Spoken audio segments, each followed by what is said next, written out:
म्हटलं जातं, पण तुम्ही जो निर्णय घेतला त्याच्यामुळे बँकेला काही अगदी जो फायदा होणार होता तो नुकसानामध्ये कन्वर्ट झालेला आहे. तर कसं बघता याकडे? परत थोडा निर्णय तुम्ही महाराष्ट्र सरकारची मुख्यमंत्री एकनाथरावजी शिंदे साहेब, उपमुख्यमंत्री आदरणीय फडणवीस साहेब आणि अजितदादा यांच्या नेतृत्वाखालची ही योजना आमच्या भगिनी आदिताई तटकरे यांच्या नेतृत्वाखाली राबवली जाते आणि एक ऐतिहासिक क्रांतिकारी निर्णय होत असताना जर आम्ही प्रसारमाध्यमात वर्तमानपत्रात ऐकलं की काही माझ्या महिला भगिनींना 1000 रुपये भरणंसुद्धा मुंबईसारख्या आर्थिक राजधानीत अवघड आहे. मग घरेली काम करणाऱ्या आमच्या महिला आहेत, सफाई कामगार महिला आहेत, गरीब कष्ट करणाऱ्या दुसऱ्या घरी छोटा उद्योग करणाऱ्या महिला आहेत. मग यांना 1000 रुपये पण त्यांच्यासाठी मोठे असतात. महिनाभराचं नियोजन त्याच्यात होऊ शकतं घरचं.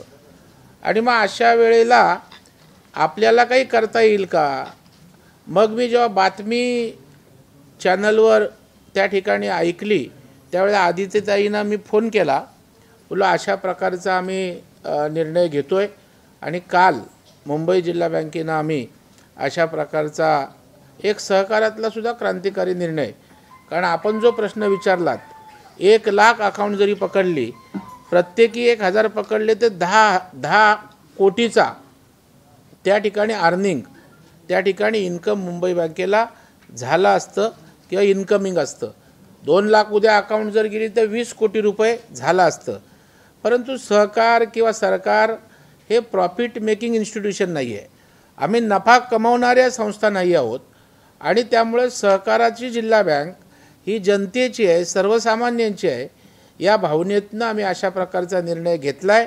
कारण शेवटी उद्या ही बँक मुंबईकरांची आहे, मुंबईच्या सर्वसामान्यांची आहे आणि त्याच्यामुळे सर्वसामान्य महिलांसाठी आम्ही अशा प्रकारचा सहकारातला एक महत्त्वाचा निर्णय या ठिकाणी घेतलेला आहे. मी आमच्या बँकेचे उपाध्यक्ष कांबळे, MD कदम साहेब, सुर्वे, आमचे सर्व सन्माननीय संचालक मंडळ यांचंही मनापासून आभार व्यक्त करतो की अशा प्रकारचा क्रांतिकारी आणि एक महिला भगिनींच्या उन्नतीसाठी एक चांगला निर्णय आम्ही घेऊ शकलो.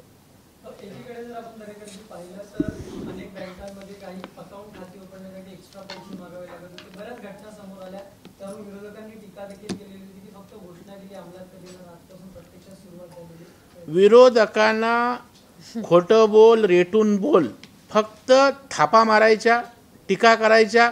आता 1,500च्या या योजनेत ज्या ज्या त्रुटी दाखवल्या, पहिला डोमेसाईल काढलं आपण, त्यानंतर सांगितलं की 60चे 65 करा, केले आपण. उत्पन्नाचा दाखला नको, साध्या ॲफिडेव्हिटवर द्या, साध्या ॲफिडेव्हिट सेल्फ डिक्लेरेशन दिलं. जे त्रुटी दिसल्या त्या केल्या. परंतु एखाद्याला काविळच झाले, त्याला जग पिवळच दिसणार आणि त्याच्यामुळे त्यांना आता काय विकासावर टीका करायला नाही, सरकारवर टीका. बरं, या महिला भगिनींच्या योजनेवर टीका केली तर त्या ठिकाणी त्यांचं स्वागत कसं महिला करतील माहीत आहे आपल्याला सगळ्यांना. तुम्ही काय देत नाही आणि सरकार आमच्यासाठी देत आहे, तर याचा पोटशूळ झाला आहे त्यांना. आणि म्हणून टीका करणं आणि त्रुटी काढणं हे एकमेव काम आहे. महिला भगिनींसाठी ज्या ज्या अडचणी येतील त्या सगळ्या अडचणी सोडवणारे आम्ही आहोत. आता 1000 रुपयाचा प्रश्न होता.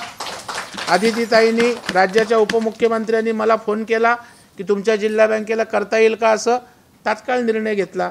आता ह्यांच्या नेतृत्वाखाली जिल्हा बँक आहेत, त्या घेतात का निर्णय बघूया ना. म्हणजे यांचं दाखवायचे दात आणि खायचे दात कळतील. यांच्याकडे आहेत ना जिल्हा बँका, बघू आपण काय करतात. त्यांच्याकडे अर्बन बँका आहेत. परंतु करायचं काय नाही, फक्त त्या ठिकाणी टीका करायचा हा एककलमी कार्यक्रम विरोधकांकडे राहिलेला आहे.